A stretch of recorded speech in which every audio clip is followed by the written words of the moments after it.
Support for this Super Soul conversation comes from Mattress Firm. After a long day of meetings at the office or tackling that laundry list of to-dos, your stress level can be at a 10, so getting enough sleep and waking up on time the next day can become difficult. Luckily, the sleep experts at Mattress Firm can help. They have the widest selection of America's best-selling brands, and they have beds for every budget, every body, and everybody. Go to mattressfirm.com/podcast and save 10% with the code podcast10. And if online shopping isn't your thing, Mattress Firm stores are in your neighborhood, so better sleep is right around the corner. Literally. I'm Oprah Winfrey. Welcome to Super Soul Conversations, the podcast. I believe that one of the most valuable gifts you can give yourself is time. Taking time to be more fully present. Your journey to become more inspired and connected to the deeper world around us starts right now. Elizabeth Lesser's been on the cutting edge of the personal growth movement for more than 3 decades. She was born in 1952 in New York City. She was the second oldest of 4 daughters. Her family wasn't particularly religious, but as a child, Elizabeth found herself drawn to spiritual life. She would pray in secret and tag along with her Catholic neighbors to church. That hunger for a spiritual path reawakened while Elizabeth was a student at Barnard College. A free spirit, she began visiting churches, exploring Eastern traditions like Zen Buddhism, firmly establishing her lifelong vocation as a seeker. Her search for something more eventually led her to upstate New York, where she helped form a spiritual commune. She married young and had 2 boys. In 1977, she co-founded the Omega Institute, set in the hills of the Hudson Valley. It's become one of the leading education centers on spirituality, creativity, and social change in America. Elizabeth is the best-selling author of 2 of my favorite books, The Seeker's Guide, Making Your Life a Spiritual Adventure, and Broken Open, How Difficult Times Can Help Us Grow. We had you on the Oprah Show several times for one of my favorite books called Broken Open. And, you know, what I was trying to deliver or offer to the Oprah Show audience at the time was this idea that you convey in the book so well, that oftentimes things happen in our lives, when challenging things happen in our lives, that those things have the opportunity to crack us wide open. Mm-hmm. And so we've had wonderful conversations about that. But one of the reasons why I wanted you here to invite you under my oaks is because I think you probably, because of what you've been through personally in the past year, are more cracked open and could do, I don't know, an epilogue to that book now, right? Yeah. Could you not? Yes, I could. You wrote it, and now you have lived it in a way. Can you share with the Super Soulers what you've been through? Well, I wrote it because I had lived it. You know, like you think, I'm going to learn from this difficult experience. My first big one was divorce. And then you think, good, tidied up, done that, learned that. But that's not the way life is. You're always given these opportunities to either break open into the mystery or to shut down. So about 7 years ago, my younger sister, Maggie, was diagnosed with a rare form of lymphoma that's very hard to treat. And she was treated with chemotherapy, and 7 years later it came back. The news of the recurrence was particularly difficult because there was only one option for treatment, a high-risk bone marrow transplant. The lengthy and painful procedure would involve harvesting stem cells from a matching donor and transferring them to Maggie's body. It was a last resort, but offered Maggie her only hope. The critical next step, finding a donor. And so we all got tested, and I tested the match. My other sisters did not. And so we have been on this journey, my sister and I, where I had my bone marrow stem cells harvested and frozen, and then she had intensive chemotherapy and later radiation and more chemotherapy, getting her to a place where she had none of her own stem cells left, all killed off by chemotherapy and radiation, so she could receive my new ones. And now she's in the long journey of having my stem cells engraft into her and become her. Interesting. And heroic on both of your parts. So I remember you sent me an email, which I have here, It was quite something to see my blood leaving my body, entering a machine and being spun, and then coming back into my body over and over for 5 hours. At first I was nervous, and also the poking around in the veins had been painful, but once I calmed down, it was really quite miraculous. Maggie came to visit midway into the procedure. She got to kiss the bag of stem cells that was collecting and hanging above me. Having her there made it all seem very real and very meaningful, and dare I say, holy. What a day. What a day. What a day. So what was going through you emotionally, spiritually at the time? Well, I love science, so I had educated myself about the process. And I felt, first of all, what an honor, what a privilege to be able to actually save someone's life. And I took it really seriously, and I know for myself, I know how when I'm stressed, when I'm upset, when I'm angry, I know it affects my own body. I know my state of mind affects my own cells. And science is researching this Absolutely. now, the mind-body connection. And so I thought, those are going to be my cells in her body. Mm-hmm. I want to purify my cells of any bad intention toward her. And Wow. I want her to totally accept me. And we're sisters. We're loving sisters, but we have a long history of competition, of not being in good places together, all through childhood, all through adulthood. So I asked her, and she's not this type of person. I've always been the weird, spiritual kind of person, and she's much more of she's a nurse and a scientist. And I said, would you do a session with me, a spiritual, therapeutic session where we come into a field of love and acceptance together? So I think this is so important, that psychologically, emotionally, spiritually, not just physically am I going to give you my cells, but psychologically, emotionally, spiritually, I want to be clear. I want everything between us to be clear, so that my cells will be clear and you will be in the clearest space in which to accept my offering. And if you have any feelings of rejection toward me as a person, which we all do as humans, and especially as siblings, a lot of baggage of childhood jealousies and unspoken. How did you know to do that? I know that we all go around carrying these stories in our heads about each other. Yes. Most of the stuff we think about each other, we've made up. Yes. They're stories. Yes. And even though we're both loving and good and smart people, we had really never cleared a lot of stuff. And I thought, wow, isn't this amazing? It takes someone almost dying for me to come into a whole and beautiful and cleaned and loving relationship. But if ever there was a time to do it, now's the time to do it. First of all, how did it change your relationship with your sister? How did it? Totally. Totally. And it just thinking about it, it just makes me cry. Fills you up. It fills me up because we had the help of a wonderful therapist who really brought us through the stages of our life from childhood all the way up, where we kind of cleared each year. And the misconceptions each of us had about the other, petty things like, I didn't like that we had to share our birthday party and you made Mom do that. Things like that. And it was like, really? No, that's not every step of the way to more serious things. All that happened was, I didn't mean that. I love you. I love you. All I want to say is, I love you. And it changed everything between us because I know now that she loves me. And she knows I love her. And we kind of knew that, but we didn't really know it. Like, I know it. What do I know for sure? I know my sister loves me, and I know she knows I love her.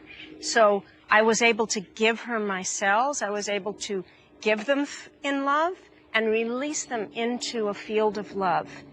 And love heals. And I felt that's the best I can do. And now I give it up to the universe. Would you say this experience has transformed you as it is also transforming Maggie? Yes. Yeah, it has. All holy and difficult, arduous experiences are there to transform us, you know, if we so choose. To break us open. To break us open. And I felt it gave me a lot of courage to come more fully into my own skin. Because what I went through with Maggie in cleaning up our relationship and getting rid of the stories, I felt this sense of like, I want to do this in my life as much as I can with everyone. I don't want to live in the storyline anymore because my relationship with everyone else isn't as life and death. Yes. But it's important who we are with each other, what we say, how we show up at work. You know, people sometimes think, I want to do important work in the world. I want to, when I'm done being an insurance person in this office, I want to go out to Africa and save people's lives. And I think, and I say, especially now, don't wait. There are relationships waiting to be healed in the person in the cubicle right next to you. In your own backyard. In your own backyard. Correct. In your place of work. There are conversations you haven't had, stories that need to be unraveled. And if we all do that in our backyard, in our office, in our families, have the difficult conversations, miracles happen.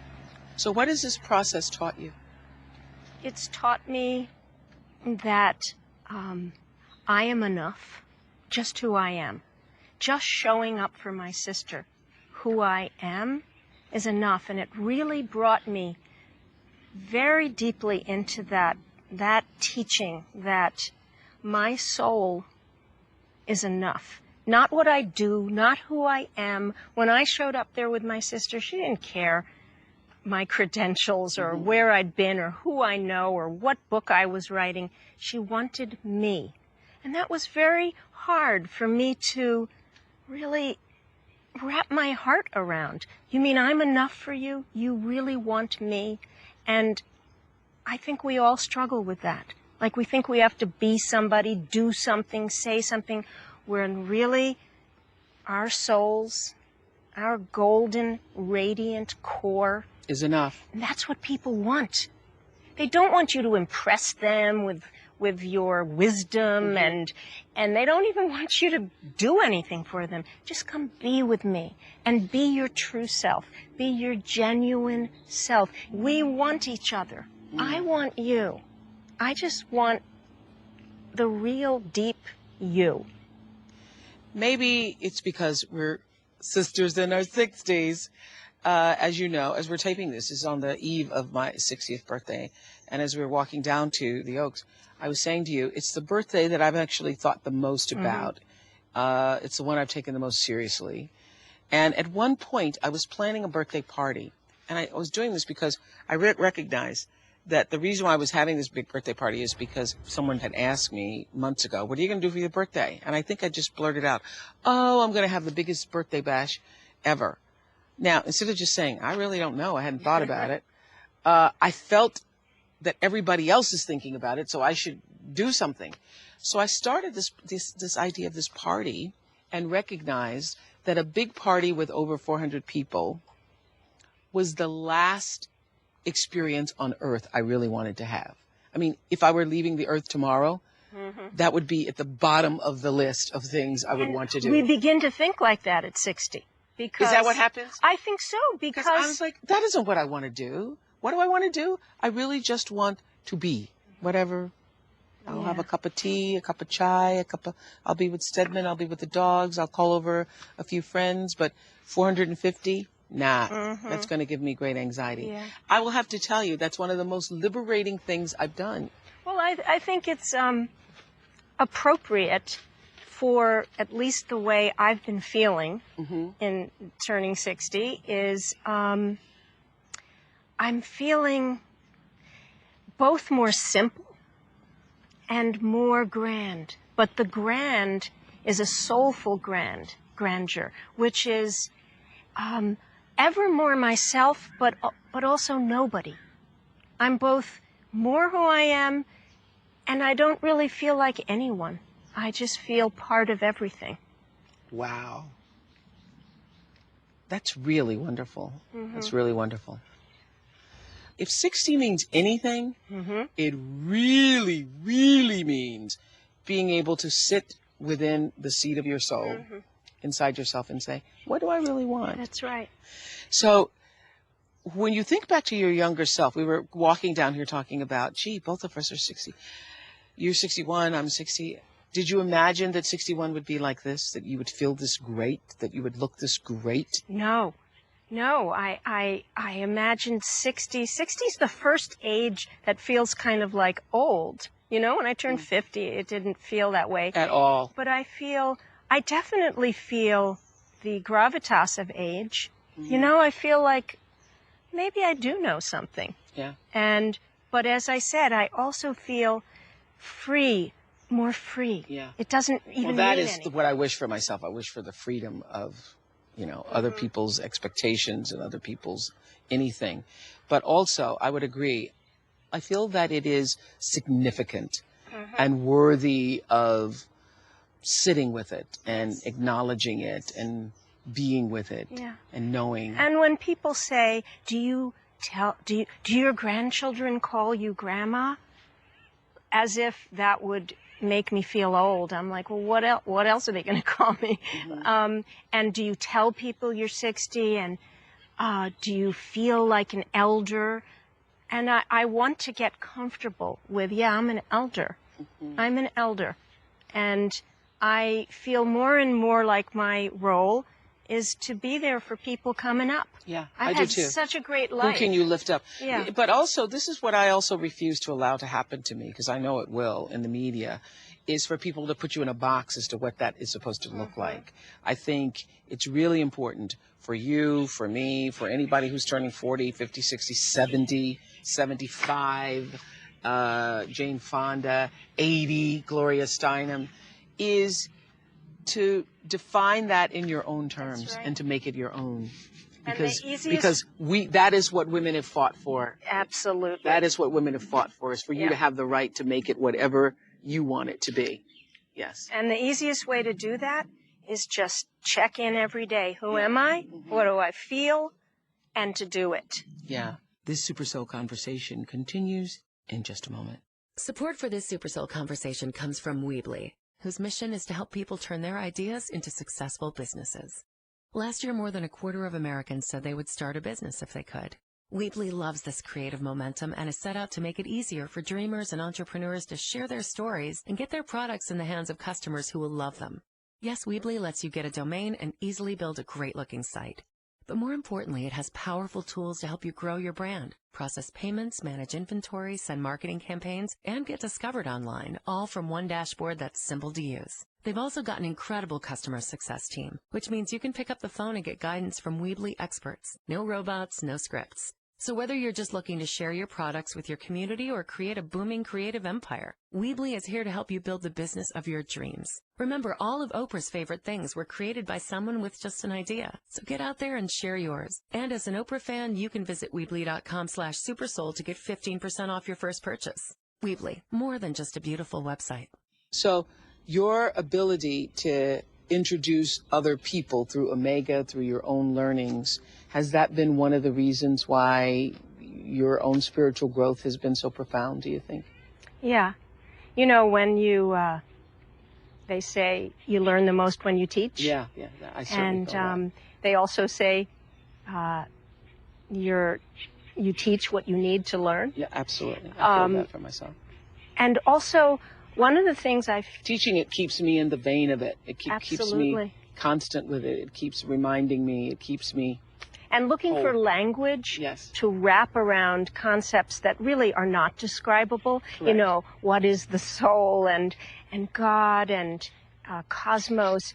Our brains are poor divining of the grandeur of what's really happening. Yeah. So to search for words that are plain and fun and easy to use, that makes it easier for me to practice. Yes. And that's why I'm blessed that I've had the chance.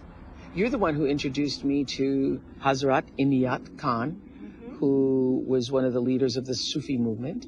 I would say if there's a religion that it's not even a religion though, is it? Well, Sufism. it's a branch of Islam, Yeah. but it's really gone way beyond that. It's a way of life more than a religion. You sent me an email recently by Hazrat Inayat Khan about how the soul is covered by 1,000 veils. Yes. So Elizabeth and I have these conversations where she'll send me a passage or read a book or a poem or a piece of thing and say, what do you think of this? And I had to read that thing over 4 or 5 times out loud, translating it to myself, trying to get my brain to comprehend. But what do you think that means? The soul is covered by 1,000 veils. I think it means everything you need to know is in that line. Everything you need to know is in the line. Your soul is covered by 1,000 veils. What it means to me is that you have a soul, first of all.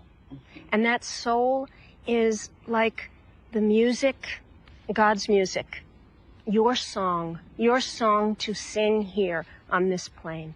That is your soul. It's precious. It's yours. It's unique. But you come here to Earth, and then you're raised by parents. None of our parents are perfect. You're kind of maybe a loud and lively kid. They think you should be quiet and genteel, especially if you're a girl. Yes. It's like, don't be powerful, don't be big, look who she thinks she is. Or maybe you're a shy person. Maybe you're a recluse. Maybe your goal in life is to be, your soul's song is to be a monk, but you're always being pushed. Excel. See your sister, be like her. The sister who's loud is told to be quiet. The sister who's quiet is told to be loud. Veil, veil, veil. You go to school, another veil. You get wounded. You're a man who's told not to have emotions. Veil. By the time you're an adult, your song, that beautiful soul song, is covered. So spiritual work, spiritual practice isn't about getting anything. It's about uncovering.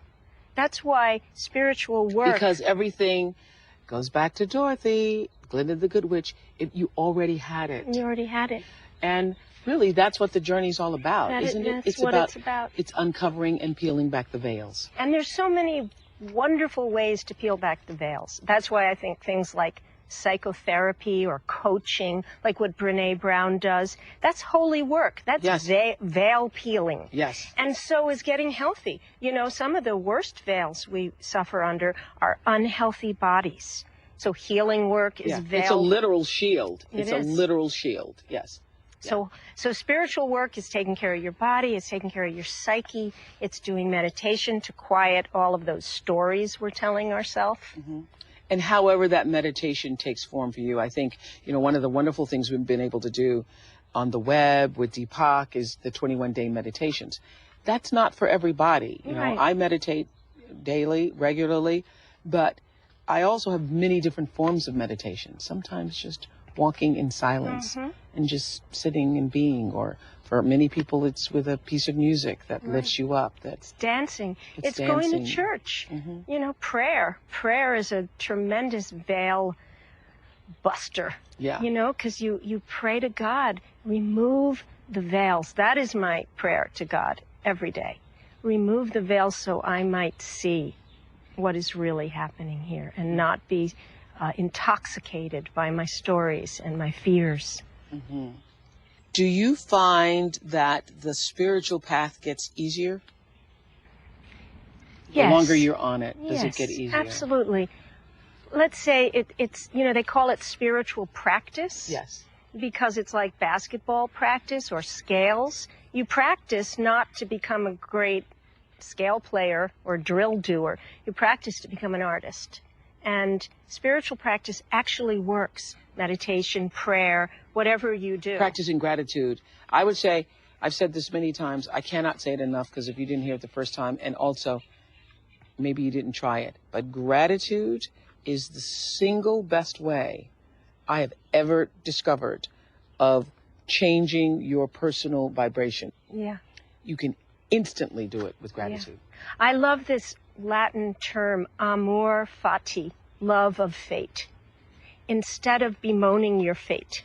And sometimes our fates are terrible. But we love our fate, amor fati. It's a way of being grateful. I'm going to love what happened to me because I trust that it's here to remove a veil. I'm going to search for what's happening to me in this time so I can take away yet another misconception. And what is your own personal spiritual practice? Ye who's run Omega, the Institute for it all. Ye, oh, yes. I would have to say love. Is your spiritual practice? When all else fails, love. Love of my fate, love of the other. You know, there's such a knee-jerk reaction to other people. You're different from me. You're not of my tribe. You're not who I want you to be at this moment.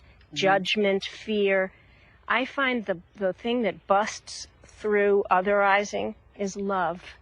And not saccharine love, but that sense of heartfulness, opening my heart, softening my heart to the world. As you were just saying that, I was just thinking about, as a friend, how you've shown your love to me. Do you even know? No. No.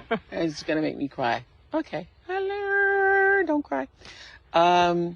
You know, when I was starting up this network, and there were a lot of people who were saying a lot of discouraging things and, you know, mean and unkind things. And I really didn't even read them all. But I happened to open up a paper one day, and the line was, Oprah not quite standing on her own. And for some reason that struck me so deeply, because I was thought, gee, that's all I've ever done is stand on my own. And so I didn't read anything else. But certainly I was aware that there was lots of stuff.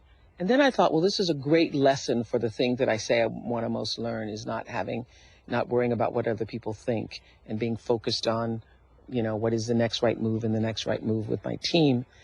But your love came to me through such encouraging words. Just every now and then you would just send me an email, or you would see something on this show, or you would send me a passage or a piece of poetry that you'd read and share with me. And I cannot tell you how that lifted me. Thank you. Thank you. Thank you. Really. Well, thank you for telling me that. And that's what love is. That's what love is. And that's what will save the world. Okay? That's all we have to do. It's not that hard. It's like an encouraging word. An encouraging word. You see, you asked me, what is my practice? Now, certainly for years, my practice really was meditation and prayer and physical healing. That is, and psychotherapy. I'm not poo-pooing that. But my practice now is love. Is love.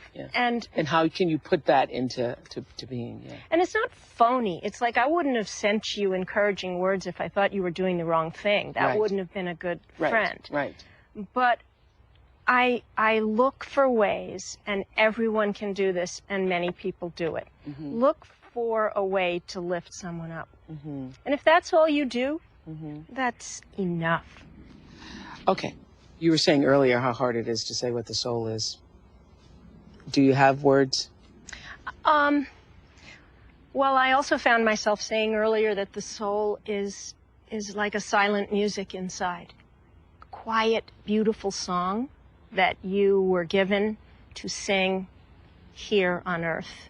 That universe, God, wants you to sing your song. And that's the soul, the song. Spirituality versus religion. How do you define it? You wrote a whole book about it. You're the reason we asked this question, because in The Seeker's Guide, there is spirituality and then religion. What's the difference? Well, okay, I'll start with spirituality. Spirituality is this kind of fearless seeking nature. Like, it's the part of us that says, whoa, what made a tree? Who am I? Where did I come from? What made something out of nothing? Where do I go when I die? how do I live? How am I supposed to live? That's spirituality, the seeking of truth. It takes fearlessness to seek after truth. Sometimes we'd rather just go through the paces. So that's spirituality. Religion are our attempts to answer the questions. And some of those answers are great and beautiful. And some of them are just dogma and rules that get us into trouble. My rules are better than your rules. And then we fight about them.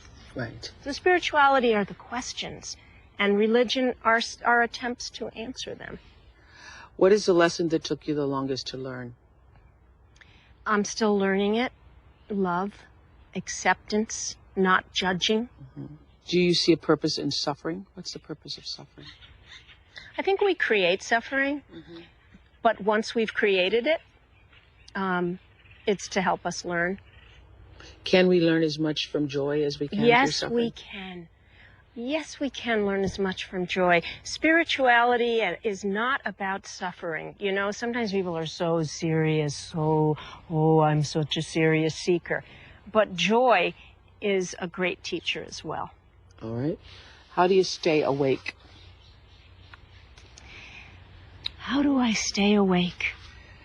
I stay awake by paying attention to the amazing feedback loop that's always there. There's an amazing system in the world. It's called karma, but it's happening at every moment. Who you are, what you just did, what you said, its reactions are happening all around us to other people. Stay aware of your effect on other people, of your effect on the earth. Don't be afraid to admit mistakes. And that's how I stay awake. I stay aware of my effect in the world. What do you think happens when we die?